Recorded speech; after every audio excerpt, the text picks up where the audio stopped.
Welcome back to Get Fit Guy. This is your host, Kevin Don.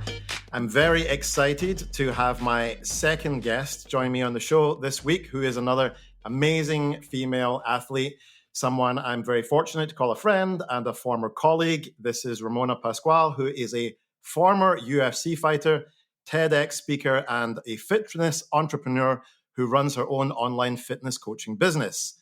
She helps burnt-out millennials look and feel their best without fad diets or endless hours in the gym.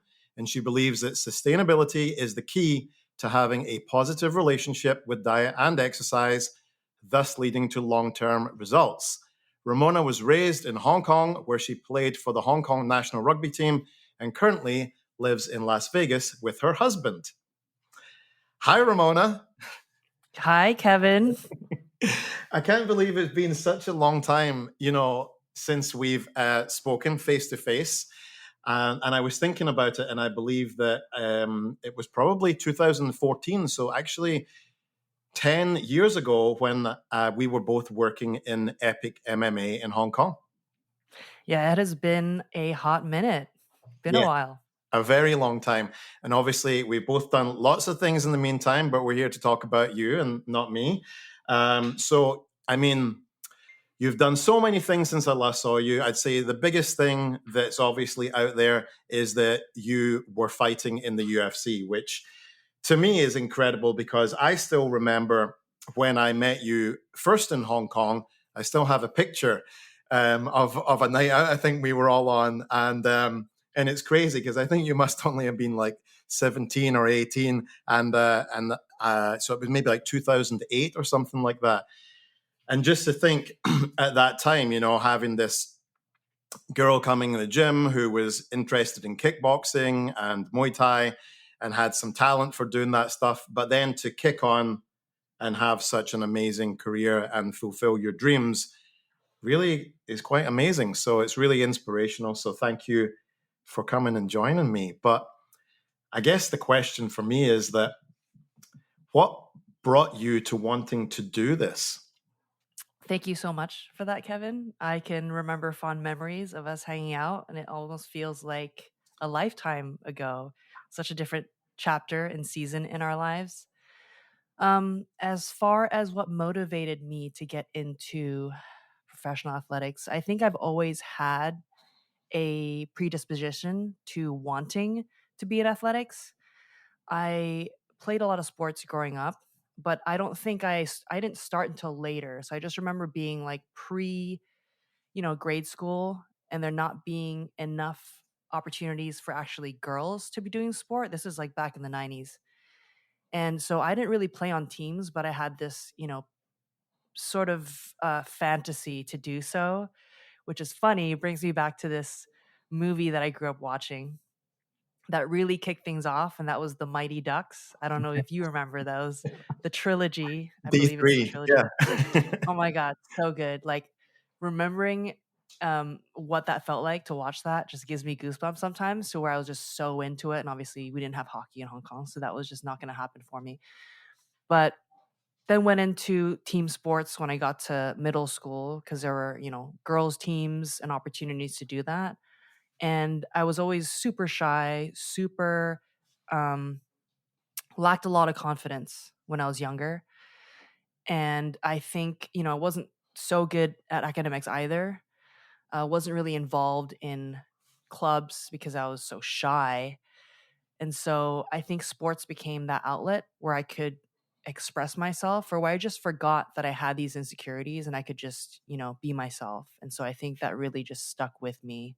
And it just became this journey of me wanting to further myself as far as being more confident and being learning more about life, learning more about how far I could go. And I think that's ultimately what's brought me to where I am today.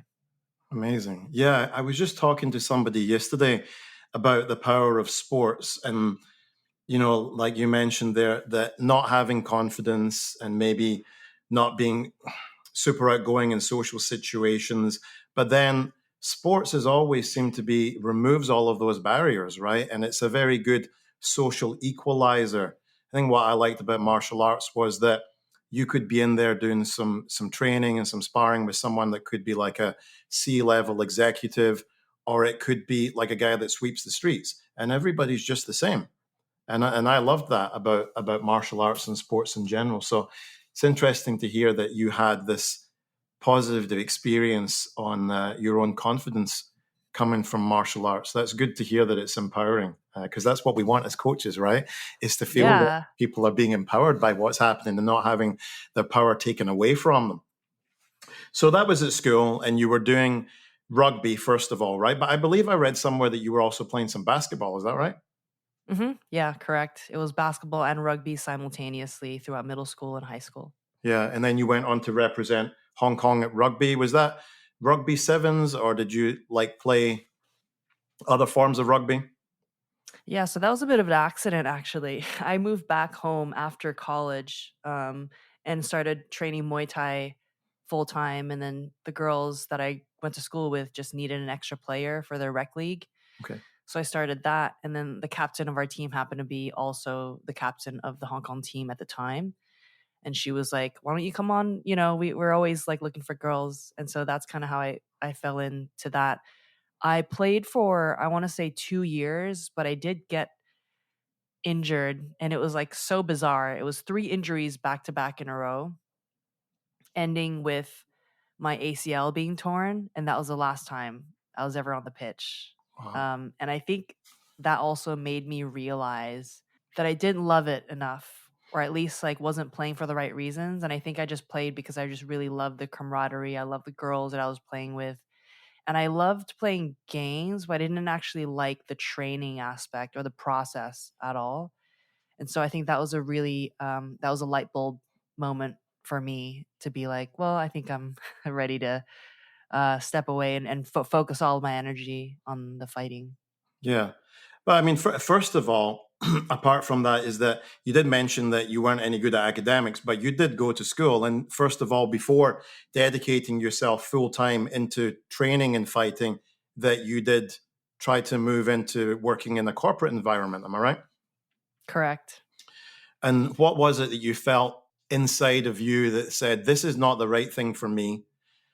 And what kind of process did you go through there, like in an internal monologue with yourself, and to say, this is not what I want to do, and this is not my path, and I want to forge this other path? Because also, I think that a lot of people listening to this, I believe that most of my listeners are in the US, is where maybe females doing MMA is kind of quite a normal thing. But perhaps at that time in Asia and in Hong Kong, especially, that might not have been something that you would see a lot of people coming with a good degree and a chance to go into a corporate background being like, you know what, I'm going to go and be an MMA fighter now.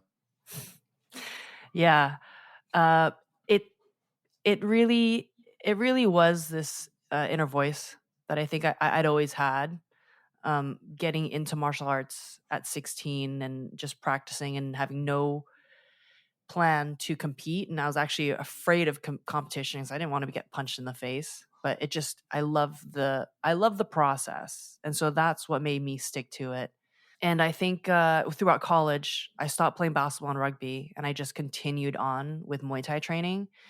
And at the gym where I was, it was, this is like 2007, 2008, right, in LA. And so you don't have gyms that are super geared to the mass market, to where they're UFC gyms now, UFC Fit, things like that. It was very much a fighter's gym in a warehouse space, North Hollywood. And so a lot of the people that I would train with were fighters, and some of them part-time, some of them full-time. And I kind of just got thrown in the deep end with like right away, like drilling, and right away sparring. And I sucked. I was the worst. I was also one of the youngest, one of the few females, like, Asian females. I was one of the few of as well. But I think that was such a challenge and mental thing for me, it was just to show up. Like, if I can show up today, that's a win. For everyone else in that class, it could have been their second session of the day. They're just kind of going through the reps. Yeah. And being around those, and so that was a lot of growth personally that I experienced, and a lot of having to exercise discipline to, like, to make it there, show up, put in the effort, and just the feeling afterwards of accomplishment, right, was like elation beyond what I could like describe, more than like anything else that I was experiencing in college. That could be parties and this, that, and the other. And I think seeing how down to earth all these fighters were and how put together they were, well, seemingly put together, who knows? They were just so courteous, respectful, all that. And so I just was quite inspired by their character. And I think that's what made me start to kind of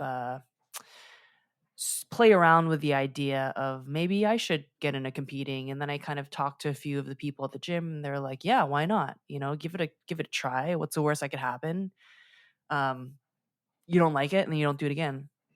And so that was kind of what I had in my mind of a plan. This was like before I even graduated. So once I did graduate, move back to Hong Kong, it was sort of like, let me take that year to do this. Like, I just really want to do this, see where it goes. And so I always thought it was just going to be a temporary thing, scratch that itch. It seemed to me in my mind just ridiculous. Like, I was here, I have a business degree from a good school.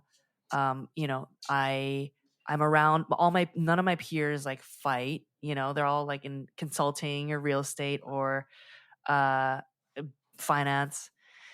And so that was just the standard. And so my goal was always to meet that standard. But then it was also to incorporate this part of my life that I just wanted to explore briefly. And so I did that for a year, just trained and competed full time, fought twice in Hong Kong, twice in Thailand, just loved it, absolutely loved it. And then it was obviously, time to get a real job, put this degree to use. And so first job I had was in, cold calling, like software sales. So I was in that for 4 years. And then that's where I transitioned into working at Epic, where we met, where we were working together. Because at the time, the person that was opening the gym literally had no team around him, wanted the help of someone who was local to help pretty much set up the business. So at that time, it was sort of like a startup phase. Hmm. And so I was involved in all that. And it kind of just was a perfect alignment of like business and my passion of martial arts like together, right? To where they were opening up this mega gym that's never been seen in Hong Kong before, in the heart of the city. And I put on a lot of different hats, a lot of different roles I went through with like hiring, with acquiring vendors, with copywriting on the website, with a lot of different management roles, even like bookkeeping, accounting. I was really bad at that, but it was like almost more responsibility than I should have had at 24. Hmm. But then we then hired a whole team around us. And that was a really great way for me to just gain that experience of like being a manager as far as operations. And I think it kind of hit me 4 years into it that like I still work at a gym, even though I'm a manager. I'm in management, right, working right under the chief operating officer. I was still working at a gym, and some reason that just still was in the back of my mind. And so I thought, well, now the next stage is to go into one of these more traditional industries like consulting, property, um, finance. But I didn't really have the credentials for it. And so I ended up working for this financial services company where I did a little bit of sales for their subsidiary brands, but also a little bit of like analyst work to like learning how modeling works and things like that. And that was really cool because then I got to see the perspective of the investor, and they were sort of just brokering deals between investors and projects. And that was really cool for me to see that side of the business that was like pre-launching to like how are we looking at these numbers with cost, with projections and things like that. But it also made me realize that I'm sitting in this office with like gray walls, cubicles, it's quiet half the time. I look at my boss and I'm like, I don't really want to be like him. And it's going to take me decades to get to his level. Granted, he's got all the money to spend on anything he wanted, but I just realized quite quickly that it just wasn't for me. Like, it just wasn't a place for me. Like, it wasn't a very collaborative atmosphere either. You know, it was very just like plain, like it would be at a financial services company. And at the time, I had started training jujitsu, really getting into that, traveling all over Asia to compete. And with my Muay Thai background, jujitsu background, you know, MMA was growing. There were shows in Hong Kong. The UFC had added women. I was watching all those fights, getting really inspired, and it just became this buildup of all these different things together that just made me decide. First of all, I don't like this job, so I'm gonna leave it. So I'm gonna have to do something else. Second of all, I want to give this MMA a try, and so it sort of made sense for me to go into personal training, um, because I already had these certifications that I got for myself, actually, because I wanted to excel, you know, and understand strength and conditioning to be able to program for myself and understand why my coaches are, you know, programming certain things, like the why behind it, the nutrition. And so, yeah, I kind of fell into that because it gave me time, flexibility to be a fighter and to train at those hours, which all then lends to like also my role today, which is a fitness coach. And so that's kind of where that journey began, but I didn't really realize that at the time. So I guess very non-typical. Obviously, nobody I know back home really has done what I've done, and there's no one who's done it before. And so there wasn't really a benchmark for me to follow. So I kind of have been just going about it on my own and just trying to trust my gut as much as possible, and really not closing myself off to any of the opportunities that would come my way. And that, you know, became leaving Hong Kong to move to spend 6 months in Korea. And then after that, it was to spend a year or a year and a half in Phuket. And after that, it was a year in Shanghai, and then over to here. Yeah, and from what I understand as well is that moving to Shanghai was because UFC had opened a performance institute there, but then COVID intervened, right? And then closed that thing down, which meant that perhaps you weren't able to fully pursue that opportunity at that time as well, which was why you ended up moving to Vegas. Am I right in that? Yes, correct. COVID hit. If it wasn't for COVID, I wouldn't be in Vegas, actually. I'd probably still be back in Shanghai, finishing off my career there. I always thought that I was going to stay in Asia, but once COVID did hit, all the travel restrictions, it became clear that I wasn't going to get the opportunities that I wanted there. And, you know, at the time I was 33. So it's, you know, time's ticking as far as the rest of my career to be making the most out of my peak. And so, yes, that's what prompted the move over to Vegas. And it was actually meant to be a 4 to 6 month trip. And I've been here for 3 years. Crazy, right? And now you've gotten married and everything. It's just crazy how one thing is a domino effect that can open up other doors and change your life, isn't it? Yeah, 100%. And back to the mindset that I realized I didn't properly answer that question. The mindset that I had from switching away from the corporate environment to fighting and what I wanted to actually do, even though I didn't know if I was going to be any good at it, didn't know if I was going to actually like the lifestyle because I'd never even done it, was really this nagging feeling that I wasn't meeting my true potential and that there was no way that I was going to be able to do that sitting in that office in Hong Kong. Yeah. And so the fear of inaction of what could be a future regret was just so strong, relate relevant to like the fear of actually taking action and doing it. And so I think, like they say, right, it's like most of our regrets come from the things that we didn't do rather than the things that we did. And I guess And that in the future, you know, you can go back to a corporate job later, but you can't go back to being an athlete when you're 40. 100%. Like your time's done. So it's still something very brave to have done, but also you had that window and that was the only one you really could have taken. So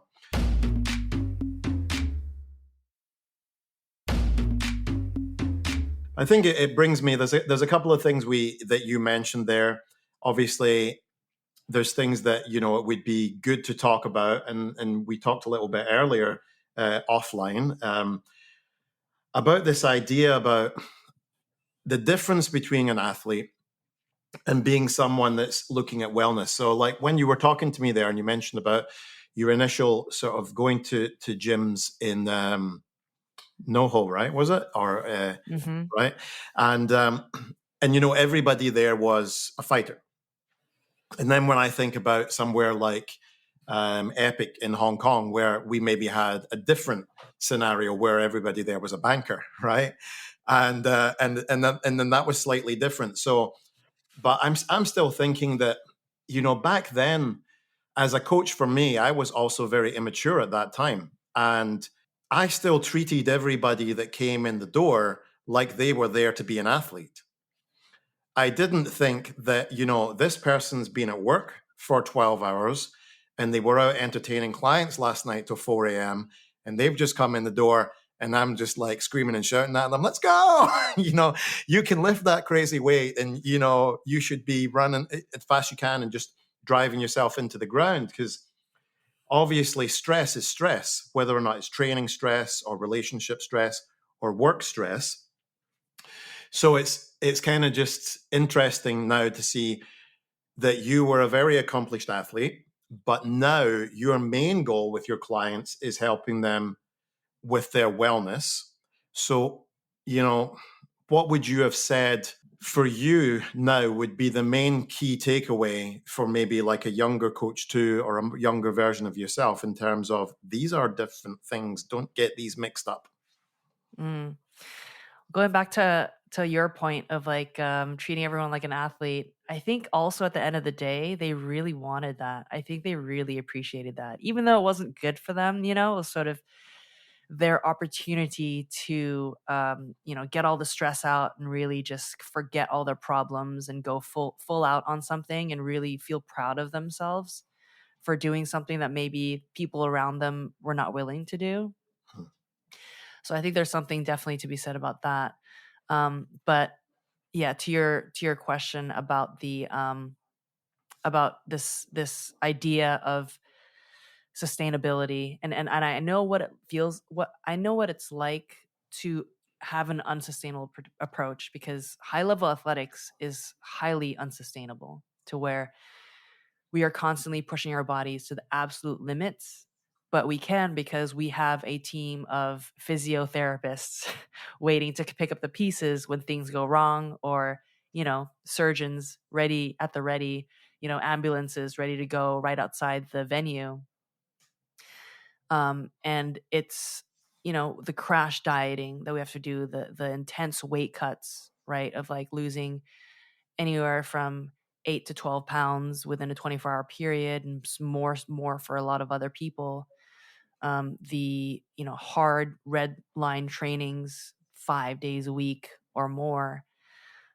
It's really pushing, like that's just an elevated level of stress constantly, and it's almost counterintuitive to what we're trying to do with like performing at our best, which would mean feeling our best, which would mean recovering our best and like resting really well.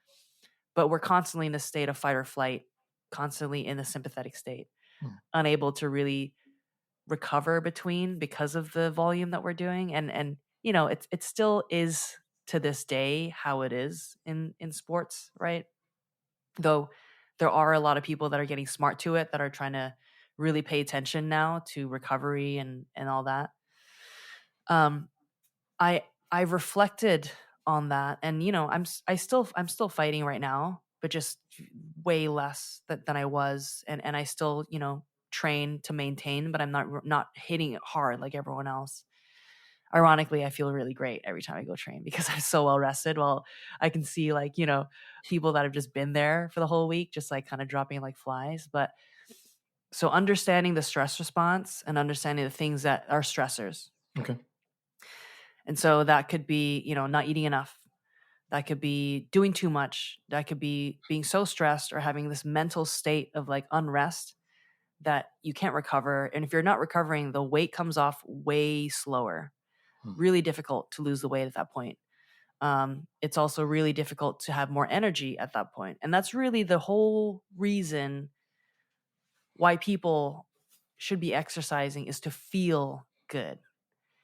And I've pushed so many times beyond that to where I just didn't feel good anymore. And that just really taught me, like, I just remember thinking to myself, like, I don't want to, this is so temporary. And that's kind of what motivated me to keep going with it, because I know this is only temporary. But I was definitely thinking, I don't want to do this for the rest of my life. Like, this is crazy. Like, I can't wait to like not have to do this anymore. Even though there is like an enjoyment out of it, to like know that I'm pushing myself that hard and be around people, in that room of like a lot of positive motivating energy. But it also sounds like that would be something very challenging to your psychology, because we've got two conflicting experiences and desires. Because we've got this one experience which is saying, I really want to do this with my life and I really want to be a fighter. But then we've also got this other psyche over here which is saying, this is a nightmare, this is horrible, and I don't want to do this again. And those two seem to be at odds with each other. And it must be incredibly difficult to have two competing psyches within one person. Yeah, absolutely. Yeah. And the culture around the sport is, you don't talk about that other. Right. Everyone feels it, right? Like, we're talking to each other. Oh man, I feel like crap today. Like, oh man, this is gonna be rough. And session hasn't even started yet. You can see it in their face. It's probably because you've eaten 1,200 calories yesterday and the 6 days before that. Well, I guess that's So because it's kind of like just modern day gladiatorial, right? I mean, you can't be like, oh man, I don't want to go out in that arena and fight another bear, right? But that must be hard, because I don't know what goes on in big organizations like UFC. I can only talk to small things that I've done. And, there's certainly nobody that's coming to say, like, okay, how do you feel about having, been hurt? Or how, the big thing for me is I remember the first time really feeling that I'd hurt someone else. And nobody came to be like, how do you feel about having broken that person's nose, right? And like, well, I feel terrible, actually. So it's interesting, because we see in a lot of other sports like soccer and basketball and these big sports like that, where there's a huge amount of sports psychology going in. But how much psychology is going into fighting? I mean, did you guys have like dedicated sports psychologists that were helping you with this? we did have one available to us at the UFC, but not a lot of people were using that service. So a lot of it is just support people, teammates supporting each other, or really just you having to study. So you're really having to study philosophy a little bit, not really knowing that you were studying philosophy, but you're like, we talk about sports mindset all the time. So you're almost just learning a lot about that just through your own practice. So through your own experiences, and being, you know, they when they talk about strengthen the mind, what that really means is get your mind to ignore the signs that your body's giving it. And so we push through. We're like, we hear the signal, fatigue, the stress, the irritability, the inability to sleep, but we still push through that. And that's the practice. Hmm. And the more you can do that, the better, because then you can continue doing what you're doing, which is incredibly unhealthy, but very necessary for that level of sport. Right. But totally unnecessary, I would argue, for someone that wants to be healthy. 100%. And that's what I try to get people to realize, because a lot of times they think that more is more. They're on social media and they're seeing David Goggins, they're seeing your Liver King, all these guys who are doing intense workouts, who are just shredded and jacked. And they're thinking, oh, if I want to look like that, I need to be training 6 times a week, at least twice a day. I have to be, eating this super clean diet of 100% whole foods. And that is so unrealistic, to where most people believe that that's what they need to do, and they try it and it works for a short period, because they probably just lose a lot of water weight from cutting out all the carbs. And they talk about, oh, I feel sharper. But then why did you gain it all back then? Yeah. And which tells me that it wasn't something that you could do for a really long time. And so what's the point of that? And we have to understand, of course, you can say processed foods are not good for you, but we live in a society where it's everywhere. It's convenient, it tastes good, it's cheap, it's convenient. So taking that into consideration, that we're not living out of caves today, and we are really around all these supermarkets and all these conveniences and like the Uber Eats and things like that, there is an effort to be made for, trying to maintain a nutrient dense diet most of the time. But it's the reality is your kid's gonna have a birthday party, you're gonna go to Fourth of July event, you're gonna go to this, your work's gonna have whatever, and you don't really want to be that guy who's like, oh, I can't do any of these things. You just don't have a social life. You live under a rock. Nobody wants to love you. You're single forever, and then you just die alone. It's we're social creatures. We have to have time for each other, and I think people focus so much on diet and exercise, they don't focus enough on quality social interactions. Right. And I think it has to be folded into it, and also considering other responsibilities. Like if you have a full-time job, you're also a primary caregiver, you only have so many hours in the day. And to hold yourself to that standard of like 6 hours, 7 hours a week, it's just not going to work. You're going to fail. You're going to feel worse about yourself. And that's, I think, another thing that really gets to me as well. Is people have these bad experiences. They do the whole fasting or like no carb and like working out twice a day, every day. And they're like, yeah, it worked for me.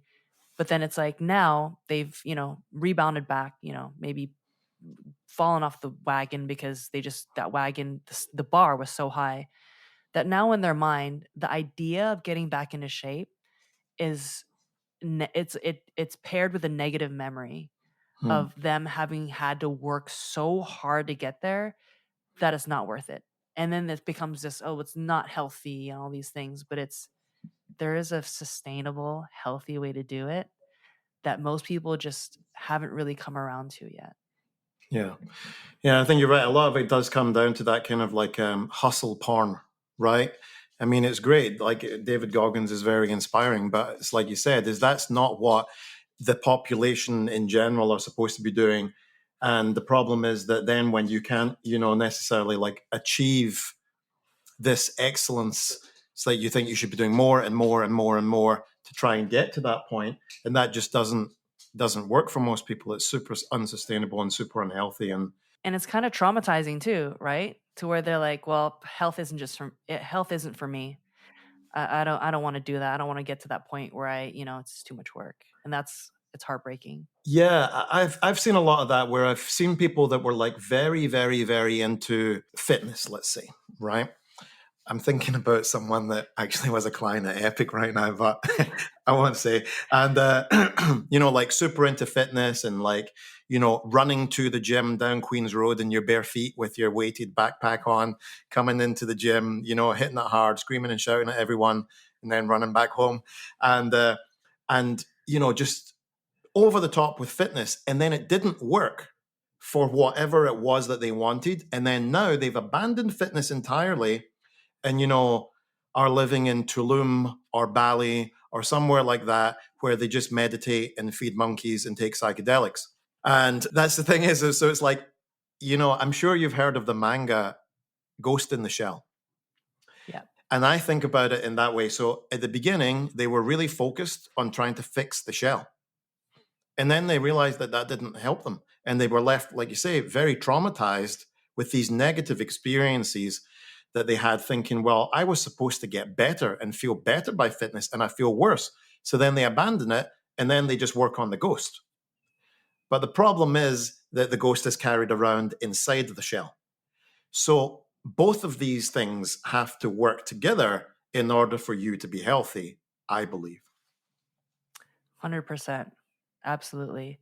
Yeah. And like you said, the approach is so critical as well. The rate of progress is critical. Um, Expectations have to be clear.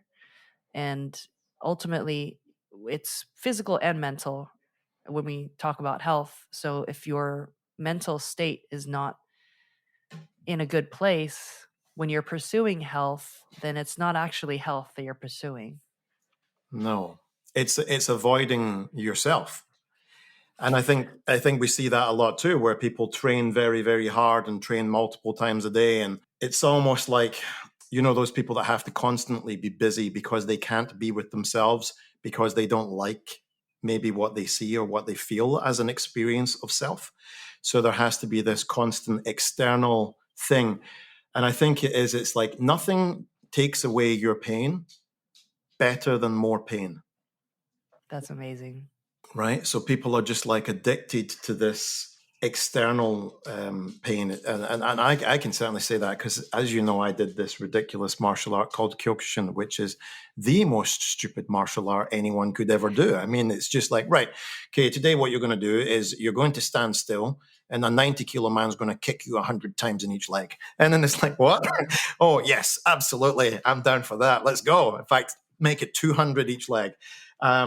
So, and you're right, and that's coping with pain by inducing external pain. And I think that there's got to be a way that we can deal with this. So it's like you said earlier on, and I completely agree with you, that when we were treating people, we say we, I mean I, because at Epic, treating people like they were athletes, and how much they needed that and how much they enjoyed that. And that's right. But I also think that the role of the coach is to get people ultimately to want to do what they don't want to do. So, like, they want to be treated like athletes, but maybe it's our job to get them to realize that's not really what they want. And so it's like taking a drug, right? Where you're on this drug for a while, but then when you come off the drug, your dose is titrated. So it's like, I'd imagine for you now, and you did touch on that, is like you've titrated your dose because at some point you were like in the performance institute and you were training hard. And yes, you had all these things done for you, like nutrition and recovery and so on, that you had that maybe sort of weekend warriors don't.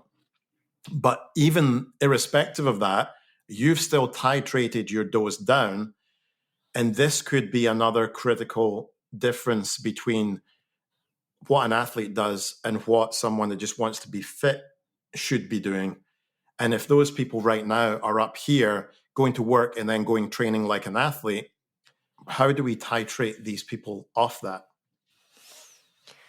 What I would do is look first at what their true motivations are. Like what is your actual goal? And some people could say it's weight loss, right? I want to see my abs, and I just haven't never seen them before. And then I would work backwards from that goal, and it could just be I want to feel good, or it could just be I want to feel stronger, and then working backwards from that, right? If you take, and you could take strength and you could take fat loss. It's like working backwards from that. If you're doing too much, and there's just constant stimulus, there's nothing really to adapt to, and there's no real recovery process for your muscles to actually recover, heal, and therefore grow and be able to get stronger. And so it's almost counterintuitive to be hitting it so hard. So it's sort of like, if you want the results that you want, how about you give this a try for 4 weeks and dial it back, and, or even like increase your calories a little bit, right? Let's like focus on recovery and see what happens. And I think when people start to experience the result that they've always wanted, then they're convinced that will be then the proof that they need to stick to this new way of, of exercising. I think I think there's a small population of people that actually are addicted to that feeling of like grinding, like actually like it. I think there are people that think that they need to do it to achieve the results. So the majority of the people that think that they need to do it to achieve results, I think it's easier to change their minds on that just by changing some things around, dialing them back and letting them see the results, letting them see that fat loss, letting them see that muscle gain, that recomposition. But like you said, when you say the people, though, that small population of people that just need to feel that pain to help them forget about the things that's going on in their lives, or maybe past traumas and things like that, that's a more difficult thing that I don't think I have an answer for. Right, which is probably the right answer because I mean, it's like psychology at that stage is out of the wheelhouse of your coach, right? 100%. And it's funny that like there's this saying where some people go to psychologists, you know, to fix their problems, and they're like severely overweight, super unhealthy, and the psychologist will be like, what you need is a personal trainer, not a psychologist." But the other way around too, where they're like, some personal trainers have these people who are like, hitting it hard and they just want to achieve the results. But it's like I think you may want to talk to somebody, because I think there might be some blocks that I don't even have the capacity to help you with. Yeah, I remember when I was traveling around the US and visiting lots of different gyms, I was struck by how many gyms had chiropractors inside them, but also how many didn't have therapists. And I thought, if I was a therapist, I'd open an office in a gym because you'd have loads of business. Oh my god, that's so true.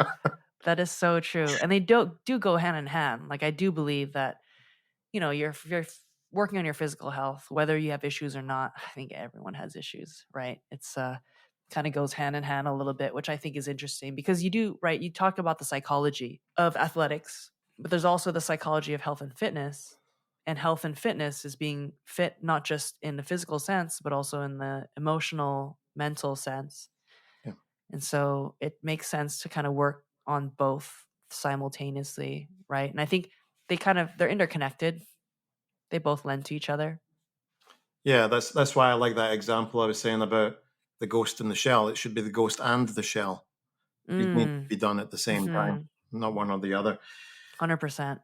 Yeah, but that's cool. That's interesting. So, what I want to talk about now is so we mentioned there, obviously, big name people like Goggins who are influencing the fitness landscape with their extreme version of what people need to do for success. And obviously, what we know about social media is that people do social media, generally speaking, to get views. So if I see that David Goggins has gotten loads of views because I made a video about this, then I will make a video about the same thing because right now that's hot. And in a philosophical sense, then we end up in a situation where we don't have any objective reality anymore. We have just a whole bunch of subjective reality, which is being shaped by an algorithm. But what I talk about quite often in the show is strategies that people can use philosophically to learn how to think. Like, how do you get rid of confirmation bias? How do you remove informal fallacies from your thinking? How do you become a higher order thinker? So, what would you say for you are the problems that we see in terms of social media negatively impacting the way people see fitness and health, and how to navigate the misinformation? That's a great question. I think that social media has done many good things, to where it's connected us, it's made us it's made more information available to us and connected to us to a lot of experts in different fields. Now, as you said, the algorithm and the people, there is a lot of misinformation out there on social media, and it is incredibly difficult to filter through them, because the way that we are wired, we like controversy. We like to know that things that we thought were maybe good are actually bad, or things that we thought was maybe bad are actually good. It almost mixes things up. Now, on the other side of things, it's also, some people want to go online just to prove that what they know is true. So, I want to follow somebody who preaches about diet and exercise the way that I believe it to be true.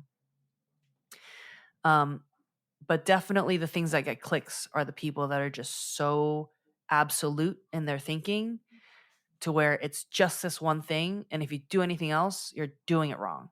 Hmm. Like, kale is going to kill you, or red meat is going to give you cancer, um, or lectins are going to give you cancer and kill you. And I think it's sexy to be so extreme these days on social media. So, what I would say is if there's anyone that is just so extreme in their thinking to just one specific way and it's almost cult like, be super wary of that. That is a red flag because health and wellness is context dependent.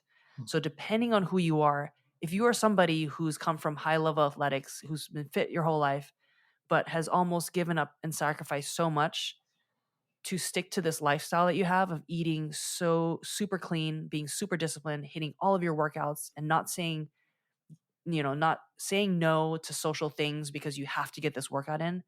What's healthy for you might be working out less, resting more, and going out and being social. Now, for somebody who is incredibly out of shape, goes out and drinks every night, hasn't been in the gym in a really long time, is feels exhausted all the time. Maybe his relationships are kind of not doing so well because he's just not feeling energized or focused, has no patience. That person should probably move more, should probably eat more whole foods, right? Whereas the other person, it's like just live a little bit, loosen up a little bit. So health looks different for different people. Of course, I'm just pointing out extremes right now, but it's all context dependent. What's healthy for a mom of 3 could be different to what's healthy for a single guy, in college, right? If him going to the gym 5 times a week helps get him away from going to parties and just smoking a lot of weed and not doing anything and playing video games, then go work out 5 times a week. For a busy mom, she barely has any time. So it could be 15, 20-minute blocks 3 to 4 times a week just to get herself moving, just to get some of those endorphins flowing so that she can kind of keep up with what she has to do, um, the demands of, all the responsibilities that she has. So, and some people just prefer the digestibility of, vegan products. Some people prefer the digestibility of, animal products. You can't really say one is perfect for everyone. So I do think being wary of people that are very black and white in their thinking. Yeah, but you're right. You do see that on social media, don't you? And I think it's because people feel the pressure to maybe brand themselves as well. I mean, it's like Liver King. I mean, what's he going to do now apart from say eat liver? There's nothing else he can do. It's in the title, right? So yeah, it's you do see a lot of extremities of ideas on social media, and And I will say one thing, if there is somebody who is willing to go back on what they used to believe, that's a green flag. Because I think a lot of us, right, you and I included, we used to have our philosophies around it could be anything, but let's take, diet and exercise. How we were as coaches, you know, 10 years ago, 15 years, it's just not the way that we're coaches today, right? If we were to go and do it all over again. So I think people evolve and your thinking evolves, and diet and exercise is such a broad space to where exercise could be going to jujitsu or karate. Exercise could be going hiking, rock climbing, windsurfing. It's You can do any of that, and all of them are right, and they're all awesome. Being interacting with people, being out in nature, um, and I think through each stage of life, what is healthy to you will also change. And so I think if you're willing to go back on what you believed, and also, of course, people that do get their information from, science based things, all those studies are a little, yeah, they're, sometimes they're a bit difficult to interpret, and some people interpret those differently even. But I would say definitely find people who are more genuine in their thinking. yeah, and I think it's important what you said too is, and that's something I wanted to talk about before we wrap this up, which is this idea that you know you said there, of course, you're a different coach than you were 10 years ago. I certainly know I am, and the things I think about have changed. And you're right. I did a podcast episode recently about trust. And there are 3 elements to trust. The first one is perception of ability. Can this person help me to reach my goals? The second one is what you'd said, which is perception of integrity. So, do I trust this person that they're going to be able to say, hey, I was wrong about that, and here's what the new data says? And it's really, like you said, that's a green flag. For me, someone marching to the beat of the same drum for 20 years, potentially, that's a problem more than anything else. But that brings me to this idea that, okay, if what we were doing 10 years ago was this one thing, for you, it might have been even more recently, fighting in UFC, and maybe now you're more focused on maybe taking your clients and less on fighting. For me, it was, coaching and teaching seminars, and now at university. So it's identity, right? And that identity itself can change, and that can be very, very difficult. And I think that can be hard for people because, for example, I went to karate here in Scotland, right? And I went there to my old coach, who's 61 now. And when he saw me, he wanted to spar. And the thing is, he's in his 60s, right? He hasn't been able to give up his identity that he had when he was in his 30s, right? And it was quite interesting to me to see that, like, the ego hadn't changed at all, and it was like, okay, this guy's back here, we need to spar, and I need to try and lay one on him. And it's just, so I think that how I'm relating to this, to the conversation, is that we oftentimes have clients that strongly believe in something as an outcome, and their identity becomes wrapped up in that. And then when they try to change that and move to something that might be a more sustainable practice, it clashes with their identity. And that can be really difficult for people too, because, I've got my coach there that's like, well, I've always been better at karate than Kevin. I need to now prove this. But he doesn't need to prove anything because he's 60 odd. So what do you think about that idea? And do you have any, like, thinking around that? And at least with yourself, how have you managed to sort of move yourself away from your identity that was strongly held in one area into another? So this is actually a topic that I'm actively um, learning and parsing through. And I think this is, like you said, this is throughout our whole lives, right? We're constantly taking on new identities, shedding old ones. And I think that, for at least for me, and this could relate as well to your coach when you were telling me that story, it's like we hang on to these identities that got us to a certain point in life, to where it got people to notice us, it got us recognition, it got us validation. And we feel that if we let go of this identity, all of that goes away. It's like we become irrelevant. And I think the greatest fear that a lot of people have is just being irrelevant, not needed, not wanted, or not feeling of value. And I think athletes are prime examples of this, to where we, a lot of us, and this, thankfully not me, I've, got to branch out into other things growing up, but a lot of athletes, all they've been doing is just this, whether it's karate, MMA, basketball, rugby, soccer, football, all they've been doing since they were in grade school was a sport. And so they get praised for doing the sport. They get people who they don't even know, tell them, you inspire me because you do this. Like, I love the way that you play, blah, blah, blah. And so to them, it's like, wow, like this is who I am. I'm this person that's like revered, and this is all I know. And I'm really good at it. Like, what else would I be as good at? Like, nothing, because I've not put my time and effort into, or focus into, anything else. And so when the thought of it coming to an end, it really is like a death.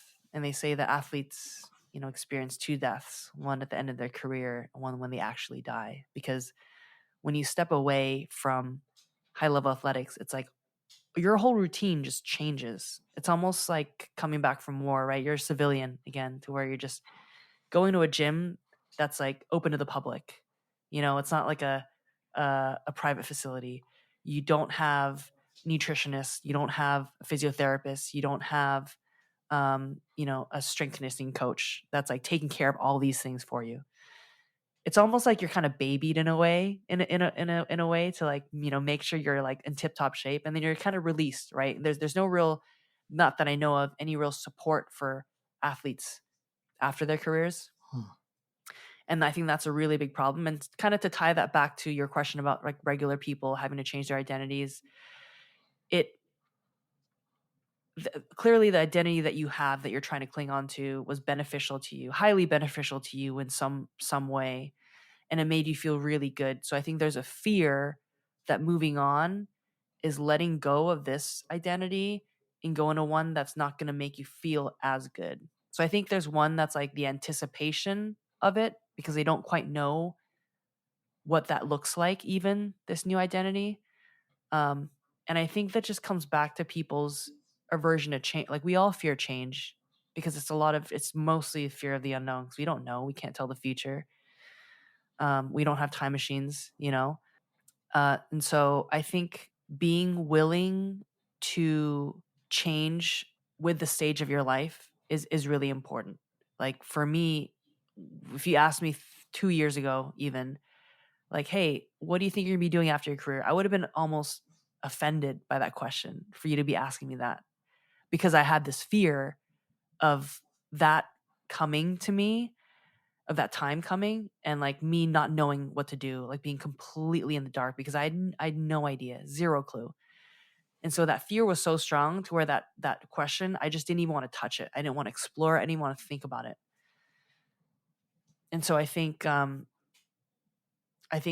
relate that back to the regular person of like maybe going from, being having 5 days a week to go to the gym, and now, well, there's a baby on the way, and I might have like maybe 3, maybe even less than that. It's like, yeah, you're leaving one thing for another, but you don't know how good that next thing can be until you do that. And also, don't think that you can't have some semblance of what you used to have. So for me, it's like I still go to the gym 3 times a week. I hit it really hard with all these high level fighters, and my main goal is to be a great training partner. Like I want to be there. I want to push them. I want to be pushed, and that brings me value. And it's really for my mental health. Like I don't really go in for, the physical aspect is great, but just my mental health. Like I go in there to just feel like great and just feel connected to my body.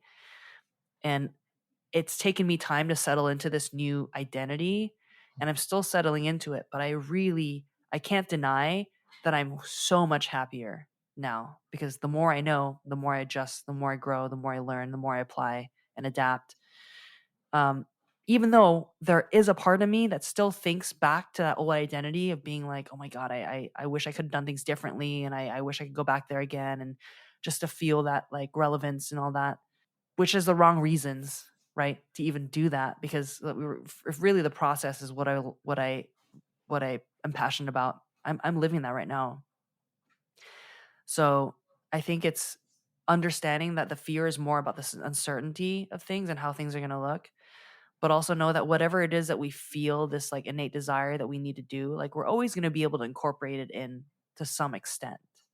Maybe not as fully as we used to, but it just other things kind of take its place, and these other things are going to be equally as valuable or if not more.